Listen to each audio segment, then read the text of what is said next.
Bonjour à tous, très heureux de vous retrouver pour Histoire criminelle comme tous les dimanches sur LCI. Au sommaire de notre dimanche, une émission spéciale dédiée à l'affaire du petit Émile. C'était il y a un an, tout juste, jour pour jour, le 8 février 2025 se déroulaient les obsèques du petit garçon de 2 ans et demi. Cette image de ce petit cercueil blanc a ému la France entière. Aujourd'hui, la famille d'Émile fait face, unie, soudée, en cette journée si particulière. Elle doit faire face à l'émotion, au deuil, mais aussi au poids du soupçon, parce que vous le savez, dans cette affaire, l'hypothèse d'un drame intrafamilial n'a toujours pas été refermée. Le soupçon qui se concentre sur les grands-parents d'Émile, ils ont décidé cette semaine de monter en première ligne. Ils ont demandé à la justice de nouveaux actes d'enquête. Ils veulent de nouvelles auditions, de nouvelles fouilles, de nouveaux prélèvements ADN. Pense-t-il que l'enquête s'enlise? C'est la question que nous poserons à notre invitée exceptionnelle de ce dimanche, maître Isabelle Colombani. C'est l'avocate du grand-père d'Émile. Elle est rare dans les médias. Elle a choisi Histoire criminelle pour nous donner les derniers éléments de l'enquête, mais aussi pour nous livrer son intime conviction sur cette affaire Émile qui intéresse aujourd'hui tous les Français. Soyez les bienvenus dans Histoire criminelle, chapitre 20, et on va tout de suite rejoindre notre grand témoin.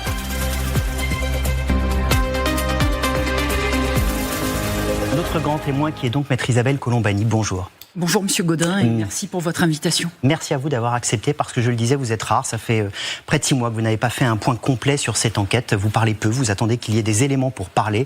Et c'est ce qu'on va reprendre dans le détail aujourd'hui. Vous êtes l'avocate, je le disais, de Philippe Vedovini, le grand-père du petit Émile. Il y a évidemment beaucoup de questions sur les nouveaux actes d'enquête que vous avez demandé cette semaine, sur les soupçons qui pèsent aussi sur cette famille et puis aussi sur la manière dont ils vivent ce drame épouvantable depuis 2 ans et demi. On va reprendre tout ça. D'abord, commençons peut-être par cette date, cette triste date anniversaire. C'était il y a un an, le 8 février 2025, se tenaient les obsèques d'Émile. C'est un moment qui a ému tout le monde. On se souvient avec cette petite archive, Camilla Campuzano. Tristesse et émotion autour de ce petit cercueil blanc. Pour la première fois, on va vraiment voir chaque membre de la famille, les oncles, les tantes, les parents d'Émile, ses frères et sœurs aussi, et ses grands-parents se recueillir tous ensemble et pouvoir lui dire un dernier au revoir.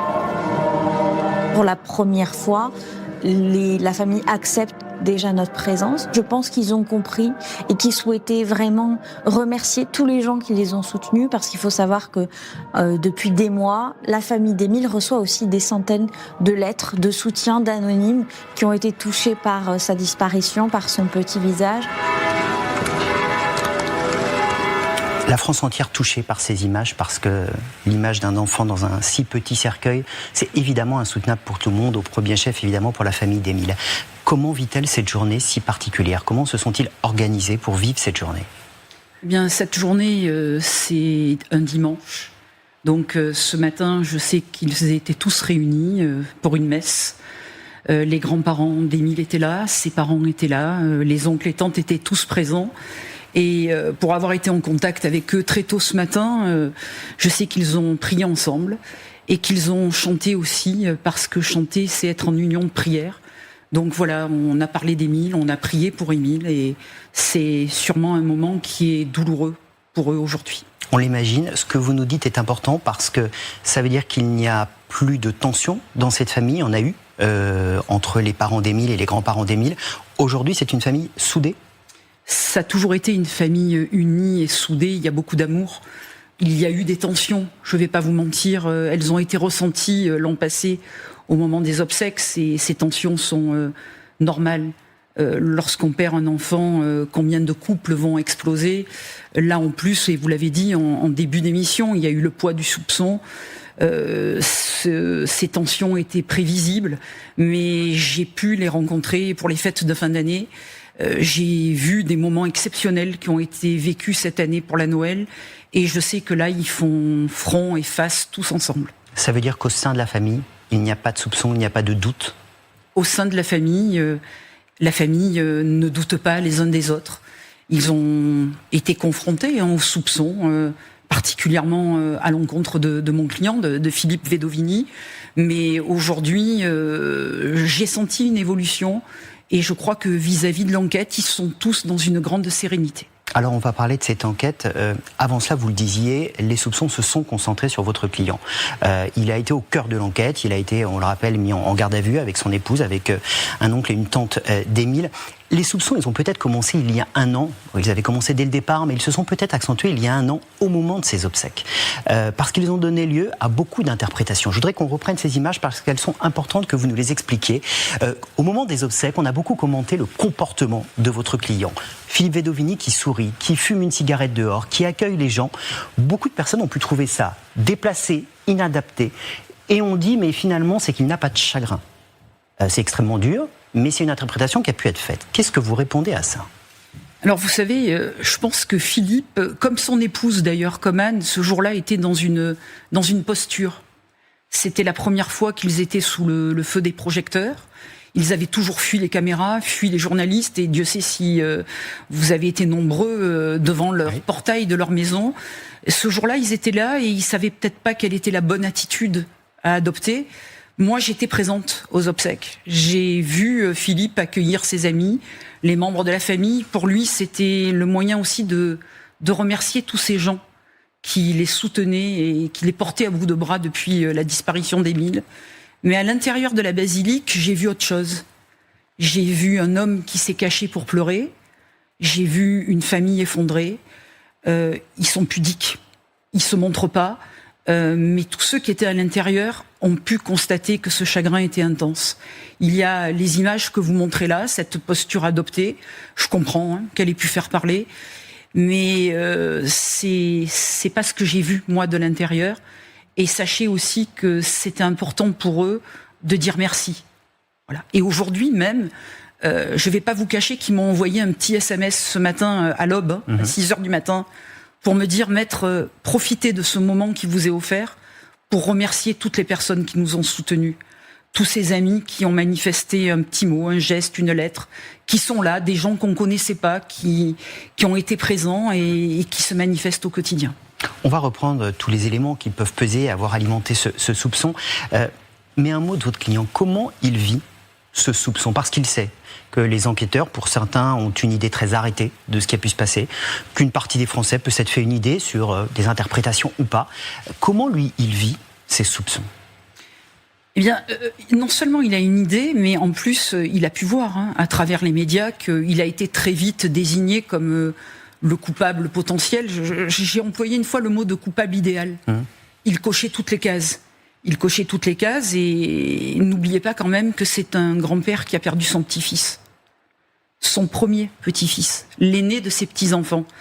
Et il est soupçonné, il a été malmené par les médias, malmené par les enquêteurs, malmené aussi par les magistrats instructeurs, mais c'est normal, c'est la procédure. Il évolue de façon pas linéaire. C'est-à-dire que par moments, il est dans l'espoir, par moments, il est dans le désespoir. Parfois, il est en colère. Je ne vais pas vous le cacher. Oui, parfois, il est en colère. Et puis, il y a d'autres moments où il se dit allez, ça y est, ils vont y arriver. La vérité va éclater aux yeux de tous et on va pouvoir reprendre une vie à peu près normale. Parce qu'elle ne sera jamais normale. Quand on voit le visage d'Émile, on ne peut pas oublier ce petit garçon. Mais voilà, c'est quelqu'un qui vit au rythme des actes de procédure et au rythme aussi des informations que vous donnez dans les médias.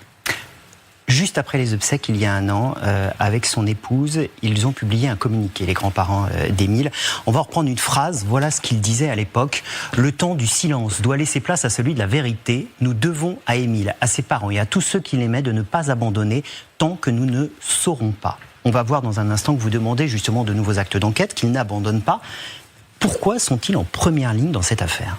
Alors ils sont en première ligne parce qu'ils étaient présents au moment de la disparition d'Émile, parce que ce sont les dernières personnes qui étaient à côté du petit Émile, parce que Marie et Colomban, les parents, n'étaient pas là, parce que Anne et Philippe doivent aussi une réponse aux parents.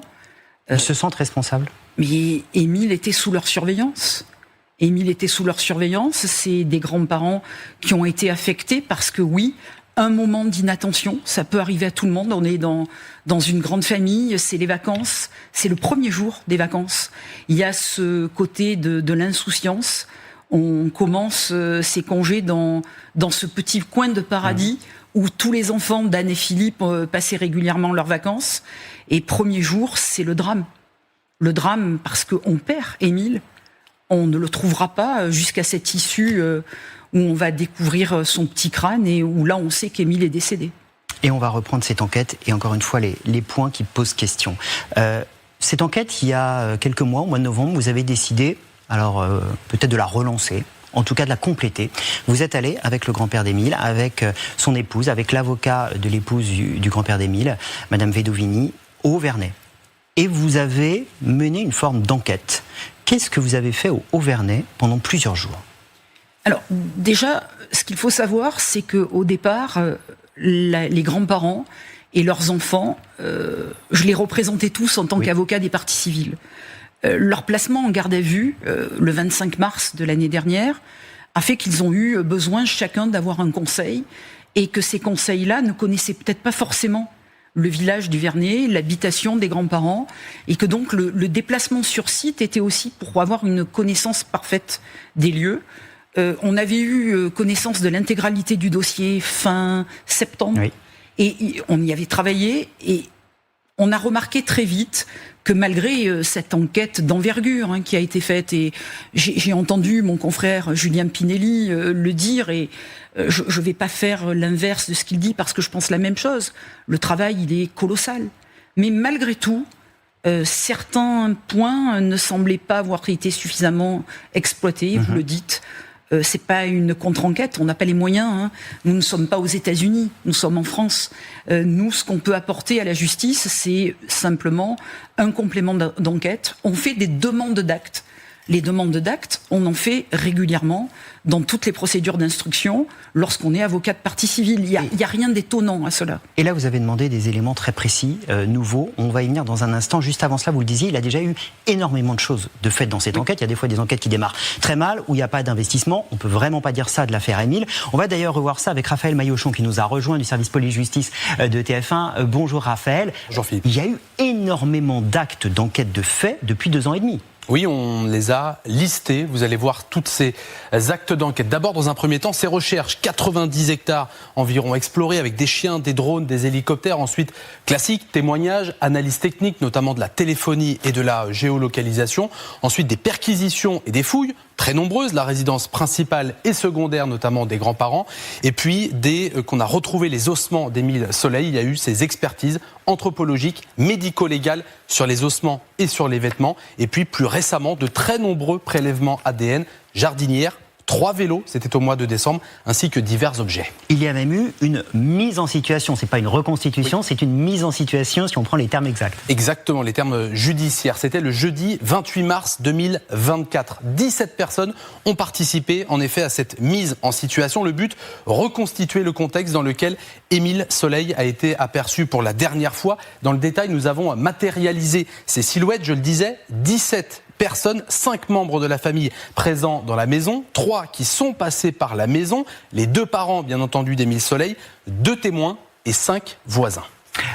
Il y a donc eu cette mise en situation. Aujourd'hui, l'enquête, elle se poursuit. Dans quelle mesure ? Est-ce qu'il y a encore un gros dispositif en place ? Oui, alors l'enquête, elle est confiée aux gendarmes de la section de recherche de Marseille. Vous avez le logo de leur écusson ici, sous la houlette du parquet d'Aix-en-Provence. Il y a, au niveau de la gendarmerie nationale, une cellule Émile, toujours active. À l'heure où l'on se parle, il y a environ une dizaine d'enquêteurs qui sont mobilisés à plein temps sur cette enquête. Et on nous signale que cette activité, cette mobilisation des militaires de la gendarmerie nationale peut évoluer en fonction de l'enquête et des actes d'enquête qu'il y a à réaliser. Merci beaucoup Raphaël pour ce point extrêmement précis. Beaucoup de choses de fait, donc maître. Pourquoi demander de nouvelles investigations ? Est-ce que c'est pour occuper le terrain ? Est-ce que c'est pour éloigner les soupçons ? Pourquoi vous demandez aujourd'hui de nouveaux éléments ? Occuper le terrain, éloigner les soupçons, je vous réponds tout de suite non. Mais non en lettres majuscules. On l'a dit, on l'avait déjà dit l'an passé, et on est à la date anniversaire des obsèques. Recherche de la vérité. Cette recherche de la vérité, elle passe par d'autres pistes qui peut-être n'ont pas été suffisamment explorées, parce que comme vous l'avez indiqué en début d'émission, on s'est focalisé très vite sur la piste familiale, C'était normal, hein. C'est, j'allais dire, fréquent dans toutes les affaires criminelles. Ils étaient là. C'est eux qui sont les dernières personnes à avoir vu Émile. Et c'était normal qu'on s'intéresse à eux. Nous, ce qu'on demande, c'est que... Est-ce qu'on l'a trop fait ? Est-ce que vous êtes en train de nous dire que les enquêteurs se sont trop, ce qu'on appelle dans le jargon, un effet tunnel, c'est-à-dire sont rentrés dans un tunnel en se disant « c'est le grand-père », et donc on n'enquête que dans ce sens. Est-ce que c'est ça que vous nous dites précisément aujourd'hui ? Alors, je ne suis pas dans la tête des enquêteurs, mais nous avons vécu les gardes à vue et nous avons vu effectivement qu'ils ont déployé une très grande énergie sur la piste familiale. Et ce que l'on souhaite, c'est que cette même énergie soit déployée sur d'autres pistes. On sait qu'ils travaillent sur d'autres pistes, mais je crois qu'il est peut-être temps aujourd'hui de faire d'autres recherches. Vous demandez de nouvelles fouilles ? Oui. De nouvelles perquisitions, de nouvelles fouilles au Haut-Vernay. Pourquoi ? Dans quel lieu ? Alors pourquoi ? Tout simplement parce que nous avons eu accès aux différents rapports d'expertise. Vous l'avez dit, les expertises les plus importantes dans ce dossier sont des expertises des biotopes. Biotopes, on a étudié le sol, on a étudié la flore, on a étudié les insectes que l'on a retrouvés sur le crâne d'Émile et sur les vêtements, dans le quartier de Villevieille, où on a retrouvé tous ces éléments-là. Et ça a été d'ailleurs déclaré par monsieur le procureur Blachon, dans sa dernière conférence de presse. Ces biotopes sont différents de ceux qu'on a retrouvés sur les vêtements d'Émile et sur le crâne d'Émile. Pour faire simple, on a 3 biotopes aujourd'hui, c'est-à-dire 3 milieux naturels présents sur les ossements et les vêtements d'Émile, là où il a disparu, le Haut-Vernay, là où il a été conservé durant toute la période où on l'a cherché, et puis là où il a été retrouvé dans ce bois où les ossements ont été retrouvés. Il y a 3 biotopes. Est-ce qu'il peut même y en avoir un 4e ? Il y a peut-être un biotope de là où il a été tué. Donc j'allais dire, vous dites 3 biotopes, on peut envisager 4 biotopes. Effectivement, le lieu où il disparaît, le lieu où il est tué, le lieu où il est conservé, et le lieu où on le retrouve. Ces biotopes, si je vous suis, est-ce qu'ils peuvent nous orienter ? C'est-à-dire qu'on a dit, par exemple, vous pouvez trouver des biotopes faisant référence à des animaux. Est-ce que ça veut dire qu'en fonction de certains biotopes, vous dites qu'il faut aller visiter telle grange, tel endroit où il y a des bovins, parce que potentiellement c'est là qu'il a pu être entreposé ? C'est ça que vous demandez ? C'est exactement ça. Au regard de ces biotopes, nous avons effectué un déplacement au mois de novembre 2025 avec la famille, donc avec les 2 grands-parents, Anne, Philippe et leurs avocats respectifs, mais également avec les 2 enfants qui avaient été placés en garde à vue et leurs avocats respectifs également. Et nous avons axé nos déplacements sur les différentes conclusions des biotopes qui avaient pu être analysés.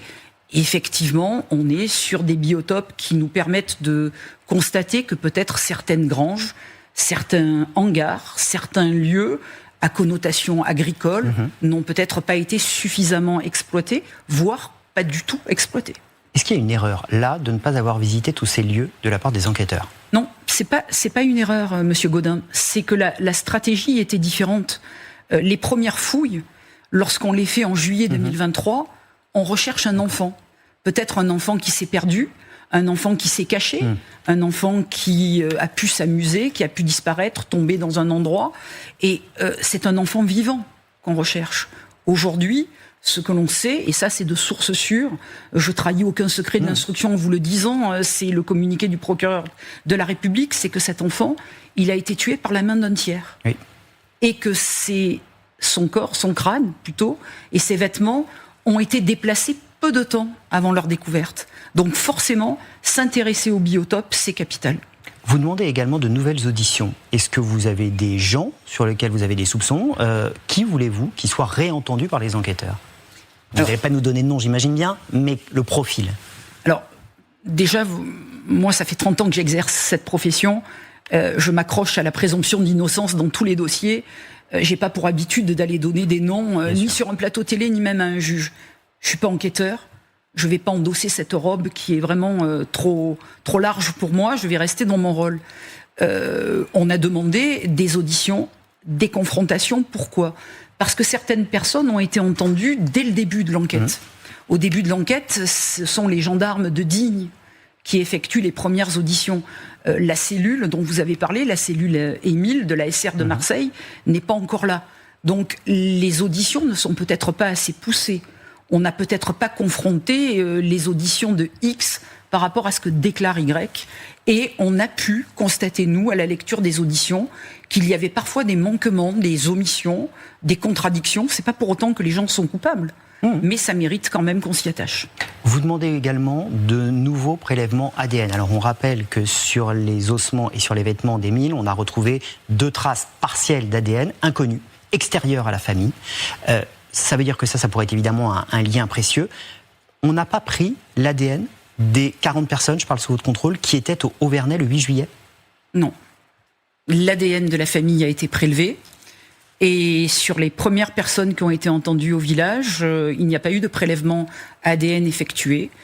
Je crois savoir par une source proche de l'enquête que les personnes qui ont été entendues depuis cet été, les villageois qui ont été entendus ont eu des prélèvements ADN, mais nous sommes sur un nombre qui est très minime. Est-ce que là, on n'a pas un problème d'enquête ? Parce que ce que vous dites est extrêmement important. Vous nous dites on n'a pas pris l'ADN des 40 personnes qui étaient là. On a 2 ADN partiels sur les ossements d'Émile et les vêtements, et on n'a pas essayé de faire de recoupement avec tous les moyens engagés sur cette enquête. Avec tous les moyens engagés, on a quand même, en matière de recherche d'ADN, on a le pape de l'ADN, le professeur Christian d'Outremepuis, qui est saisi du dossier. C'est l'expert, c'est la référence, pas française, mais internationale. On peut nous dire que les traces d'ADN sont dégradées. Moi, j'ai eu la chance et le plaisir de pouvoir visiter son laboratoire il y a quelques années à Bordeaux. Je sais ce qu'il est capable de faire. Je sais qu'il peut le reconstituer. Je sais que par des méthodes de comparaison, il va pouvoir arriver à nous sortir quelque chose. Oui, il faut un prélèvement ADN pour comparer, puisqu'on a une certitude. Donc vous demandez à ce que les 40 personnes qui étaient présentes, on fasse leur prélèvement ADN ? On demande à ce que toutes les personnes qui aient pu approcher Émile ce jour-là puissent avoir leur ADN prélevé, sachant que sur le t-shirt d'Émile, on a 2 ADN étrangers à la famille qui ont été relevés. Alors les enquêteurs ont une piste qui n'est toujours pas écartée, c'est celle du drame familial. C'est là où votre client est directement mis en cause. Il y a encore eu 2 vélos, comme le disait Raphaël, qui ont été saisis à leur domicile en décembre dernier. Ça veut dire que les enquêteurs continuent à s'intéresser à la famille. Pour une raison peut-être simple, c'est qu'on a du mal à voir quelle autre hypothèse, quel autre scénario a pu se dérouler. Est-ce qu'aujourd'hui vous avez un scénario alternatif à un drame familial ? Alors, je pense que tant qu'ils n'auront pas le coupable, ils auront du mal à fermer la piste familiale. C'est comme ça dans tous les dossiers. Après, oui, il y a plusieurs autres pistes, et c'est pas moi, avocat de Philippe Vedovini, qui peut avoir ces pistes, c'est que des solutions nous ont été avancées par les experts. Les experts, et notamment en morphologie, en anatomie, en médecine légale, ont émis différentes hypothèses. Et de ces hypothèses-là, on peut avoir des solutions qui sont bien évidemment totalement extérieures à la famille. J'aimerais qu'on creuse ce point-là parce qu'il est important. D'abord, reprenons les éléments. Si on reprend la chronologie de ce qui s'est passé, le 8 juillet 2023, la disparition d'Émile, le 28 mars, la mise en situation qu'on évoquait, et le 30 mars 2024, la découverte des ossements et des vêtements. Ces ossements et ces vêtements ont été analysés, c'est ce que vous disiez à l'instant. On en a tiré des conclusions, le procureur en a tiré des conclusions. On va l'écouter. Les conclusions de ces expertises, réalisées sur une durée de plusieurs mois, permettent désormais de considérer que les vêtements et les ossements retrouvés ont été transportés et déposés peu de temps avant leur découverte. Permettent aussi d'affirmer que le corps de l'enfant ne s'est pas décomposé dans les vêtements retrouvés dans la forêt. À l'époque, l'appel à témoins mentionne un haut jaune et un short blanc. Pourquoi ces vêtements lui ont été retirés, puis déposés à 150 mètres du corps ? Est-ce une mise en scène pour tromper les gendarmes ? Les ossements d'Émile ont eux aussi été analysés à nouveau. Les conclusions révèlent un traumatisme. Les expertises introduisent la probabilité de l'intervention d'un tiers dans la disparition et la mort d'Émile Soleil. Et enfin, de caractériser la présence sur le crâne découvert de stigmates anatomiques évocateurs d'un traumatisme facial violent. Il y a bien quelqu'un qui s'en est pris à Émile, qui a caché le corps et qui est venu le déposer dans la forêt. Le week-end de Pâques. Beaucoup ont interprété cela comme un symbole. On sait que la famille d'Émile est très religieuse et beaucoup ont dit venir déposer pour qu'on retrouve les ossements et les vêtements le week-end de Pâques, c'est un symbole d'apaisement pour les parents, avec la référence à la résurrection du Christ. Et ça a alimenté l'hypothèse familiale. Parce qu'on s'est dit, c'est quelqu'un de la famille qui a voulu apaiser les parents d'Émile. Alors, c'est la thèse qui a été avancée. Vous me permettrez d'en avancer une autre. La mise en situation avait lieu le 28 mars. Cette mise en situation, elle avait été annoncée. J'ai vu dans les médias que dès le 20 mars, on en parlait, mais elle avait été annoncée à l'ensemble des villageois, puisqu'il y avait quand même, j'allais dire, le village qui allait être bouclé. On ne pouvait pas circuler librement. Donc tout le monde savait que cette mise en situation allait se dérouler le 28 mars, sans savoir exactement ce qu'était une mise en situation. On peut penser aussi, et personnellement, c'est ce que je pense, qu'une personne a pris peur et s'est débarrassée. Pardonnez-moi du terme, mais c'est ce que je vais dire et je vais vous expliquer pourquoi j'utilise ce terme. Rapidement, furtivement, de ce qu'il avait pu conserver d'Émile, à savoir ce crâne et les vêtements. Pourquoi je dis rapidement et furtivement ? Parce que on trouve le crâne, mais on va trouver également un petit bout d'os. Et on ne rend pas tout le squelette. On trouve les vêtements, mais on ne trouve pas les chaussettes d'Émile. On ne trouve pas les lacets. On ne trouve pas son short. Donc effectivement, je m'interroge et je me dis, on a beaucoup parlé de la veille de Pâques. Moi, je vais vous dire, on est à la veille ou l'avant-veille de la mise en situation, puisque les expertises, et ça c'est formel, nous permettent d'établir, c'est factuel, que le crâne et les vêtements ne sont pas restés longtemps exposés aux intempéries. Vous vous souvenez, le jour de la mise en situation, il neigeait, il pleuvait beaucoup, donc c'est quelques jours auparavant que cela a pu être déposé. Qui, selon vous, si ce n'est pas la piste familiale, peut avoir fait ça ? J'allais dire, c'est pas quelqu'un qui ne connaît pas les lieux. Au mois de novembre, nous sommes allés à Villevieille, cette route qui nous permet d'arriver au col du Labouret. J'avoue que c'est un endroit qu'il faut bien connaître. Il faut être bon marcheur. Je ne vais pas vous cacher que personnellement, moi j'ai eu quelques difficultés pour y accéder et je sais que ça fera sourire mon client. Mais ça peut être que quelqu'un qui connaît donc la région.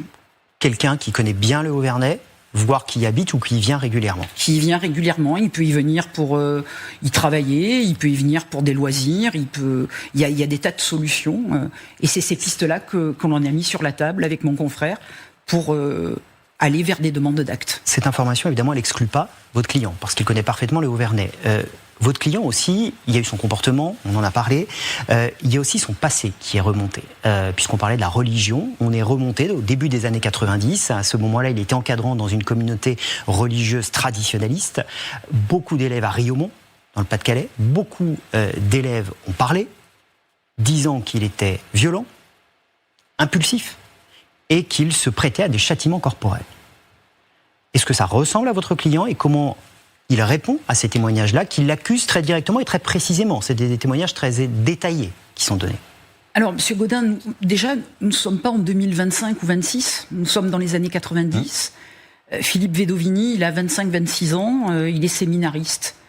Le village d'enfants de Riaumont, c'est un village d'enfants où on accueille quand même des enfants difficiles, en difficulté. Il y a un agrément à Véladas, plus tard cet agrément va se perdre. Il restera pas longtemps dans ce village d'enfants. Il y restera un peu plus d'une année. Et lorsqu'il va en partir, il va être particulièrement affecté de ce qu'il a pu avoir constaté. Alors j'ai vu, comme vous, des témoignages de jeunes gens qui disent « il a pu être brutal avec moi ». Mais j'ai également vu, entendu et lu des témoignages de jeunes qui se sont manifestés depuis la disparition d'Émile et qui sont venus le remercier parce que... Mais est-ce qu'il reconnaît ces violences ? Alors, là aussi, je suis parfaitement transparente. Quelques jours avant la mise en situation, un journal que je ne citerai pas avait publié des extraits de procès-verbaux de garde à vue. Et pour reprendre le vocabulaire de Philippe Vedovini, il avait dit « j'ai pu mettre quelques coups de pied au cul ». Voilà. C'était son expression qui a été reprise et je ne le trahis pas puisque c'est dans le texte. En revanche, moi je peux vous certifier que nous avons un grand nombre de témoignages qui nous disent que ces jeunes en ont gardé un excellent souvenir. Et puis après, il y a la procédure, il y a le droit. Cette procédure, elle est ancienne. Dans ce dossier-là, vous avez des personnes qui sont mis en examen, qui vont être renvoyés devant une juridiction pour être jugés. Et là, je suis là aussi pour vous dire que Philippe Bedovini n'a jamais été mis en examen. Il a le statut de témoin assisté. Je ne vais pas vous faire un cours de procédure pénale, mais vous savez, parce que vous êtes un habitué et parce que vous connaissez la matière, que ce statut-là, généralement, n'est pas le statut que l'on va accorder à quelqu'un sur lequel pèsent de grands soupçons. Vous savez le fil qui a été tiré, s'il a pu avoir la main un peu lourde dans les années 90, est-ce que sur une bêtise du petit Émile, sur un petit Émile qui s'en va de la maison sans prévenir, il peut y avoir une gifle qui part, un coup qui part, sans mesurer évidemment et sans intentionnalité de tuer, mais il peut y avoir un coup qui est parti. Ce raisonnement a pu être tenu.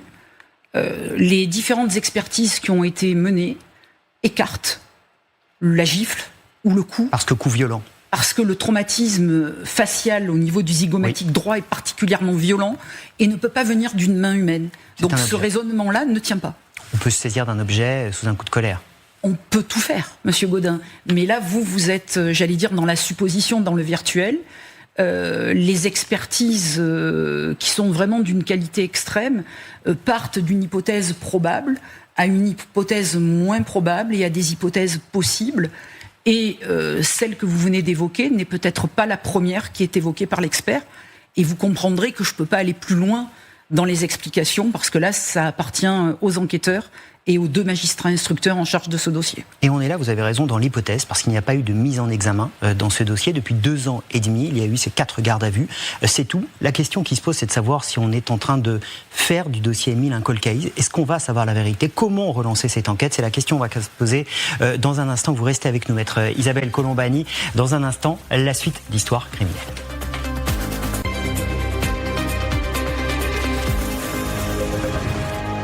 Soyez les bienvenus si vous nous rejoignez sur LCI. C'est la suite d'Histoire criminelle dédiée ce dimanche à l'affaire du petit Émile, 1 an après les obsèques de ce petit garçon de 2 ans et demi. On vient de faire un point avec maître Isabelle Colombani, avocate du grand-père d'Émile, sur l'enquête. Mais il reste désormais beaucoup d'hypothèses, beaucoup de travail à faire pour savoir la vérité. Pourra-t-on véritablement savoir ce qui s'est passé? C'est la question qu'on va se poser. Est-ce que l'affaire Émile pourrait devenir un cold case? C'est le viseur de Guillaume Farr.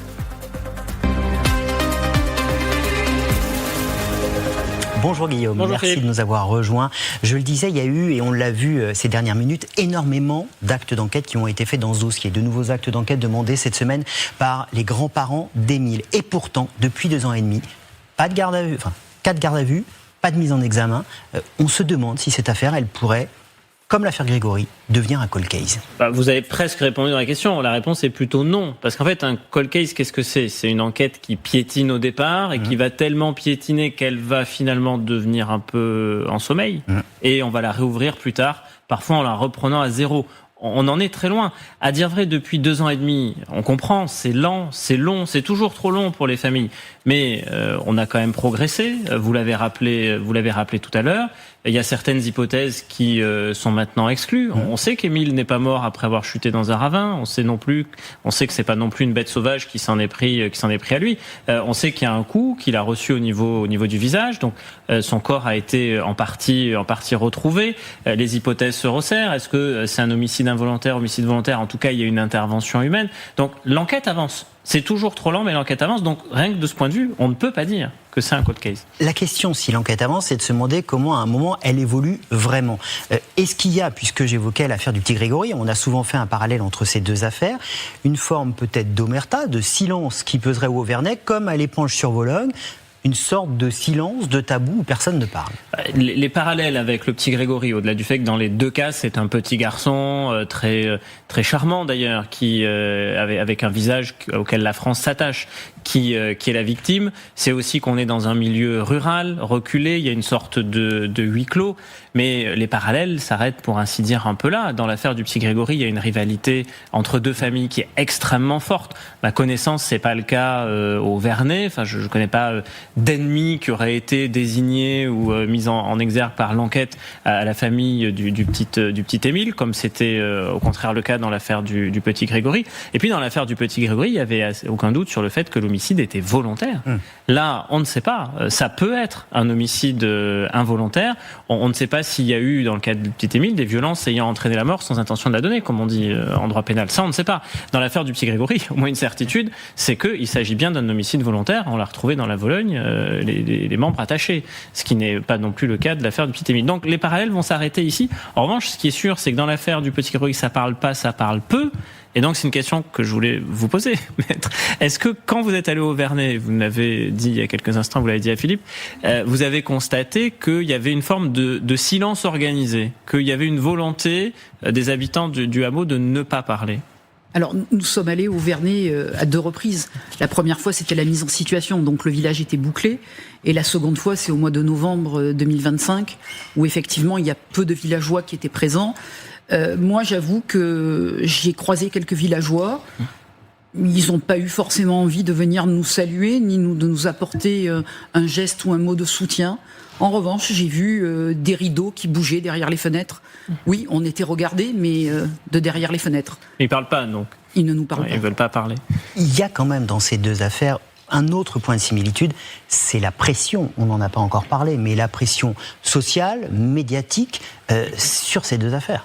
Oui, parce que à chaque fois qu'il y a une disparition, un meurtre d'un jeune enfant, l'opinion publique est saisie. Souvenez-vous, on est ici dans des locaux qui sont aussi partagés avec TF1. Roger Giquel, quand il ouvre en 1976, il y a quand même un demi-siècle, le 20h de TF1 en disant « La France a peur ». Et à quoi il faisait allusion? Il faisait allusion à l'affaire du Patrick Henry, qui s'en était pris, là aussi, à un petit garçon. Et à chaque fois que, dans une affaire, celle de Patrick Henry, celle, vous l'avez cité, du petit Grégory, celle du petit Émile, on a un petit garçon, une petite fille, un enfant qui est victime, il y a immédiatement une émotion. On a commenté ici l'affaire de la petite Maddy McCann, ça ne se passe pas en France. Et pourtant, vous voyez, le retentissement est même mondial, au point que nous aussi on l'a commenté ici. Donc il y a ce caractère particulier de l'affaire, c'est une pression médiatique très forte, et c'est une pression évidemment forte pour les enquêteurs, qui vont être, dans certains cas, doublonnés par des enquêteurs privés, des journalistes, des personnes qui veulent se faire justice elles-mêmes, qui mettent la pression aussi, la pression sur les enquêteurs, mais pas que. Maître, vous êtes aussi sous une forme de pression parce que vous défendez ou représentez ou assistez un homme qui a pu être médiatiquement accusé, qui est d'ailleurs tout à fait innocent, présumé innocent, on le rappelle. Mais ça, c'est caractéristique de ces affaires-là, effectivement, et ça peut compliquer le travail des enquêteurs. Oui. C'est évidemment une question importante. Comment vous vivez cette pression qu'il y a sur vos épaules, parce que vous êtes l'avocate la plus, j'ai envie de dire, sous pression depuis le début de cette affaire? Alors, c'est compliqué, mais je crois que ça m'est pas réservé. Pour avoir discuté avec certains enquêteurs, avec les magistrats instructeurs, je crois que quand on rentre dans le dossier Émile, on pense à Émile tous les jours. Et j'allais dire plusieurs fois par jour. Effectivement, pendant très longtemps, on n'a pas communiqué, on a tenu les médias à distance. Et puis, après les obsèques et après les gardes à vue, vous avez été tellement présents qu'il a bien fallu prendre la parole. Et c'est ce qu'on a fait. Nos clients, eux, ne se sont jamais exprimés dans les médias. On est leur porte-parole. Et je vous avoue, je vais vous faire un aveu. Philippe et Anne, c'est tous les jours que je les ai au téléphone. C'est des SMS le matin à 6h jusqu'au soir 23h. Je crois que si on étudiait ma téléphonie, les enquêteurs verraient que c'est mon contact le plus fréquent actuellement. Non, on ne le fait pas pour les avocats en principe. En principe. Mais il y a des précédents quand même. Est-ce que vous recevez de la pression? Est-ce que dans la rue on vous arrête? Est-ce qu'on vous en parle? Est-ce que vous-même on vous met sous pression? Alors, ce que je peux vous dire, c'est que oui, partout où on va, c'est alors, on en est où dans l'affaire Émile? Alors, tu sais qui a tué Émile? Alors, qu'est-ce que tu nous caches? C'est ça. Et puis, c'est aussi ce qu'on reçoit comme lettre anonyme. Mon client en reçoit régulièrement dans son cabinet d'ostéopathe. La famille en reçoit en domicile. J'en reçois également à mon cabinet. Alors, on fait partir ces courriers à la cellule Émile. Mais des effectivement, lettres, des menaces. Oui, des lettres de menaces. De quoi vous menace-t-on? On nous menace de mort. J'ai en tête quelqu'un qui voulait venir à mon cabinet m'arracher les dents les unes après les autres. C'est violent, parce que ils ont déjà fait le procès de Philippe Vedovini, et ils font également le procès de celui, alors non pas qui le défend, mais celui qui l'assiste. parce que Philippe Bedovini, il est juste partie civile et je l'assiste juste dans cette mission de partie civile. Vous avez songé à renoncer ? Non. En raison des violences, des menaces, de la pression, je veux dire, c'est un dossier où il y a trop de violences, trop de menaces. Non, je n'y ai jamais songé et aujourd'hui, je peux dire que en plus un lien d'affection s'est noué avec l'ensemble de la famille. Merci beaucoup, Maître Isabelle Colombani, d'avoir choisi Histoire criminelle pour venir faire ce point très complet sur l'enquête. Évidemment, on continuera à la suivre sur LCI. Merci beaucoup à vous d'être venu sur le plateau d'Histoire criminelle. On va continuer à s'interroger sur cette affaire Émile. On va essayer de prendre un peu de recul et se demander comment on peut relancer cette enquête. On va se plonger donc au cœur de l'enquête.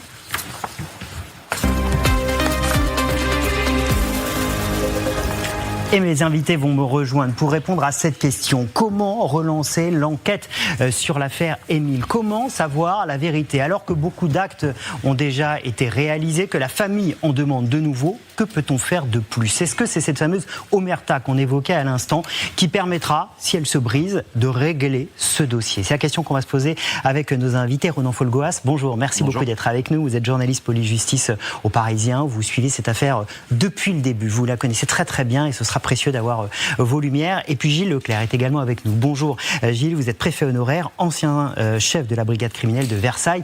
Et avec vous, on va essayer de comprendre comment on travaille sur une enquête de ce type-là. Évidemment, vous n'êtes pas dans ce dossier, mais comment on travaille sur ce type d'enquête et comment, à un moment, on arrive à faire rebondir une enquête ou non. D'abord, on se posait la question, on l'a écrit Gilles tout à l'heure, au bout de 2 ans et demi, une affaire comme ça où il n'y a eu que 4 gardes à vue, pas de mise en examen, est-ce que si on dit que c'est une enquête qui s'enlise, on y va trop fort ? Je ne sais pas si ça s'enlise, mais en fait, de toute manière, c'est toujours mauvais signe quand un dossier prend des années comme ça, sans avoir une vérité qui soit, en tout cas, acceptable.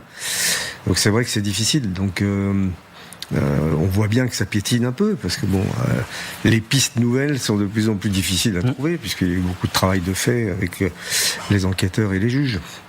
On a le sentiment, quand on analyse depuis le début un peu les actes d'enquête, qu'on est plutôt dans un travail de fermeture de porte, comme on dit, c'est-à-dire on ferme des hypothèses sans trouver la bonne. Est-ce que si je le dis comme ça, je suis dans la vérité ? Oui, disons que le sentiment extérieur qu'on peut avoir, eh bien, c'est que les enquêteurs poursuivent quand même un axe d'enquête assez clair, de ce que l'on peut en connaître, et c'est pour ça que je reste très prudent aussi là-dessus, parce qu'il y a une partie émergée de l'enquête, et puis il y a la partie immergée, celle qui est tout à fait inconnue du grand public, et peut-être même des avocats partie civile, mais de ce que l'on peut en connaître, on est quand même sur un axe d'enquête centré sur la piste familiale, intrafamiliale, et c'est vrai que tout y retourne, c'est-à-dire que même les dernières recherches, les dernières perquisitions, et les dernières saisies d'objets qui ont été réalisées au mois de décembre par les enquêteurs, c'est dans la maison familiale. Ce sont des objets qui ont été utilisés par la famille. Et racontez ça très bien cette semaine dans le Parisien. Expliquez-nous, c'est-à-dire c'est ces fameux vélos qui ont été saisis au domicile des grands-parents d'Émile, qui ont été analysés. Oui, et là, on était même sur un axe d'enquête très particulier, puisqu'il s'agissait de vélos utilisés, semble-t-il, principalement par l'oncle d'Émile, qui avait donc 18 ans au moment de la disparition d'Émile en 2023, et qui était présent sur place, qui était même, j'allais dire, dans le sillage de son père, donc dans le sillage du grand-père d'Émile, sur les traces de l'enfant dès les premières minutes de sa disparition. Il est environ 17h15 ce 8 juillet. Donc il est là, il est présent, et c'est vrai qu'il a beaucoup intéressé les enquêteurs par son comportement, par ses déplacements. Bon, voilà, il a pu s'en expliquer. Il a été placé lui-même en garde à vue, ce jeune homme. Qui a aujourd'hui 20 ans, il a pu s'expliquer et fournir, semble-t-il, des explications satisfaisantes. Gilles Leclerc, quand on est dans une affaire comme ça, comment on relance les choses ? Relancer, en tout cas aujourd'hui, si je reprenais le dossier, qu'est-ce que je ferais ? Exactement. C'est ça. Elle est bien me formulée que moi, cette question. Bon, d'abord, je pense qu'il faut bien analyser la situation, l'environnement. Entre une ville de 250 000 habitants et un village perdu au milieu de la montagne, c'est un petit peu différent. C'est un petit peu différent parce qu'il n'y a pas les mêmes personnes qui vont venir sillonner dans la région de ce petit village. Il faut quand même y aller. Je veux dire, c'est... je pense pas qu'on puisse se perdre au Vernay ou alors louper une route et faire demi-tour. Mais enfin, il faut le vouloir. Très particulier. Mais, bon, ce qui est important, c'est de faire le profil de la victime. Bon, voilà, un petit garçon de 5 ans, c'est pas un ado de 15 ans ou une personne adulte. Alors, c'est évidemment différent.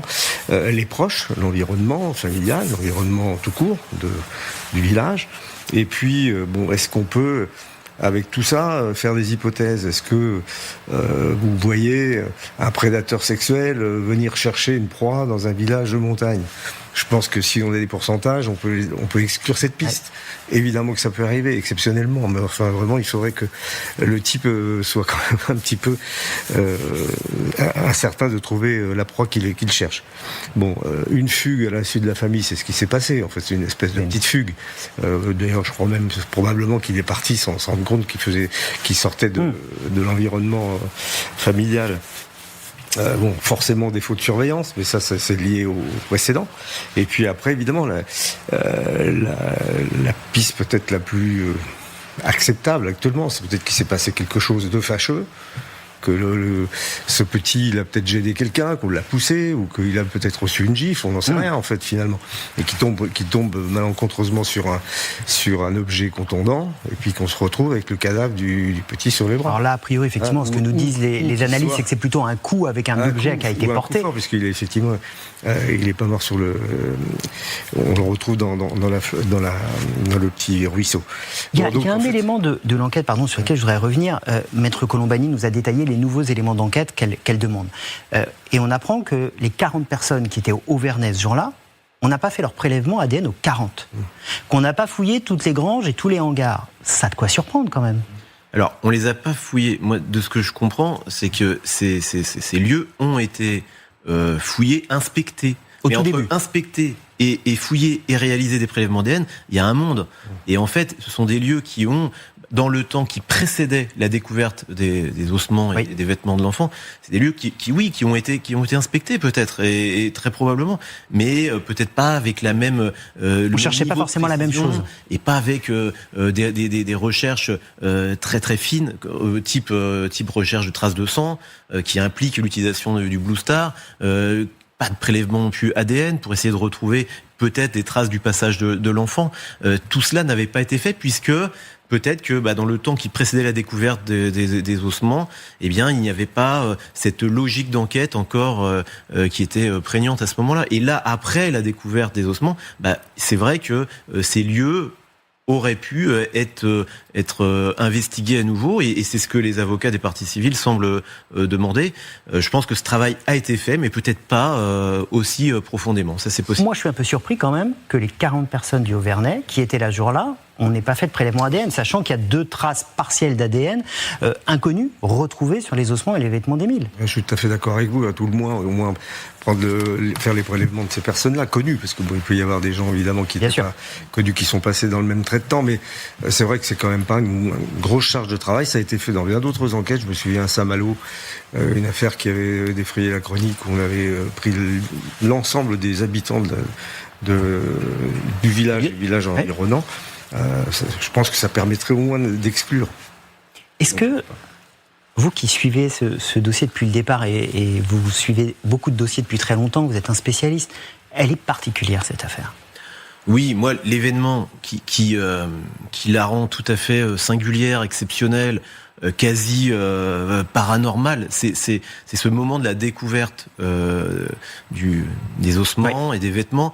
C'était pas une découverte, lambda. C'était une découverte parce qu'on avait envie. La personne qui les a placés là, ces ossements et ces vêtements, avait envie qu'ils soient découverts. C'était donc une mise en scène macabre.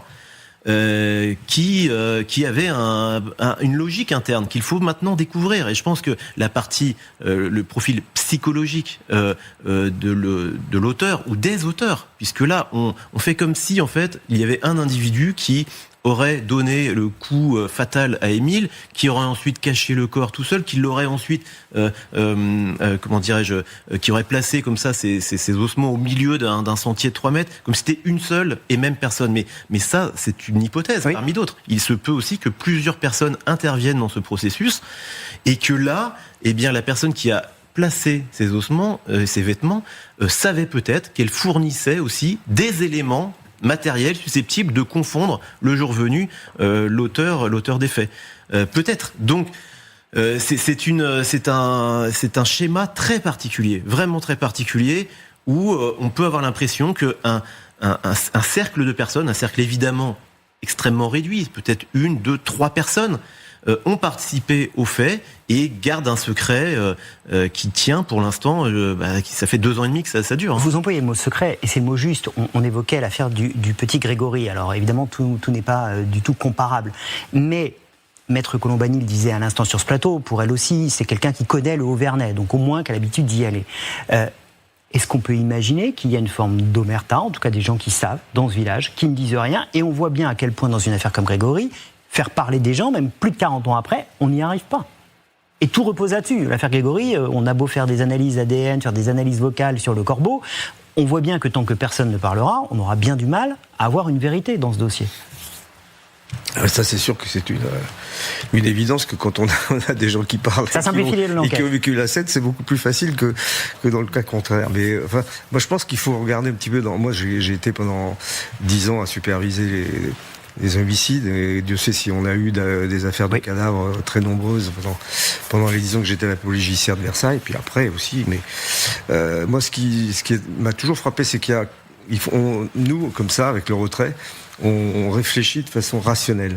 Or, les comportements humains sont souvent irrationnels dans ce type de cas. Donc il y a la panique, on peut avoir... Enfin, je pourrais vous citer une affaire qui m'avait beaucoup marqué, ça ressemblait un peu malheureusement, un petit garçon comme ça qui était avec son grand-père, dont il avait la garde, il était un peu turbulent comme un gosse de 5 ans, il le pousse et le gamin meurt, il tape contre un coin de table, il meurt.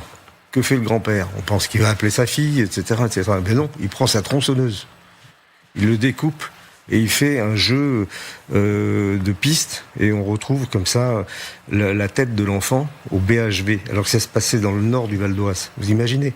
Et donc nous, on a remonté comme ça la piste, et on a fait 30 km à retrouver des sacs avec les morceaux de l'enfant. Donc vous voyez que c'est absolument horrible, mais une affaire simple peut être totalement irrationnel. Beaucoup plus complexe. Évidemment, on ne fait pas le parallèle avec l'affaire du petit Émile, bien, et vous l'avez dit, je le redis pour insister. Pour vous, la clé, elle est où, Renan ? Elle est dans un silence qui se briserait, dans quelqu'un qui parlerait, ou elle est aujourd'hui dans cette enquête qui n'avance pas beaucoup ? Tout est possible. J'imagine que les enquêteurs ont toujours les yeux rivés, les yeux et les oreilles rivés sur un cercle de personnes qui est relativement réduit. Ça veut dire qu'il y a encore des écoutes, c'est ça que vous nous dites ? Probablement ? Probabilité. L'inverse serait étonnant, et qu'à tout moment, une langue peut fourcher, l'envie d'accoucher d'une certaine vérité, cette envie-là se manifeste. Ça peut arriver. Après, je pense que il faut pas trop non plus compter là-dessus, et que les éléments scientifiques sont à ce jour les seuls en mesure de donner de l'espoir à ceux qui veulent enfin connaître la vérité. Les éléments scientifiques, c'est quoi ? C'est l'ADN, c'est ces traces d'ADN inconnues dont Maître Colombani a parlé tout à l'heure. Peut-être que ces traces d'ADN mèneront sur une fausse piste, parce que vous savez, maintenant les expertises sont tellement fines qu'on pourrait presque retrouver la personne qui a fabriqué le t-shirt en Chine ou en Thaïlande. Vous voyez, ça va tellement loin que parfois il y a une surinformation en matière d'ADN. Ça peut arriver. Mais disons que ça reste quand même une piste très intéressante. Et puis après, il y a ce fameux lieu que les avocats, Maître Colombani et Maître Pinelli recherchent à travers de leur demande d'acte. C'est où est-ce que le corps de l'enfant a pu être conservé, en espérant que peut-être ça permettra de remonter un fil. Mais là encore, on est sûr de rien. Donc vraiment, c'est un. Oui, il y a des raisons aussi le désespoir aussi, le pessimisme peuvent s'installer, y compris dans le cœur et l'esprit des parents d'Émile, parce qu'on pense aussi à eux, évidemment. Surtout en cette journée évidemment très particulière, 1 an tout juste après les obsèques. Merci beaucoup à vous deux d'être venus nous éclairer sur cette enquête, sur comment la manière de la relancer. Vous pouvez évidemment réécouter Histoire criminelle en podcast sur toutes les plateformes. Vous le savez, c'est votre habitude désormais. Merci d'avoir été avec nous. On se donne rendez-vous dimanche prochain pour d'autres histoires criminelles.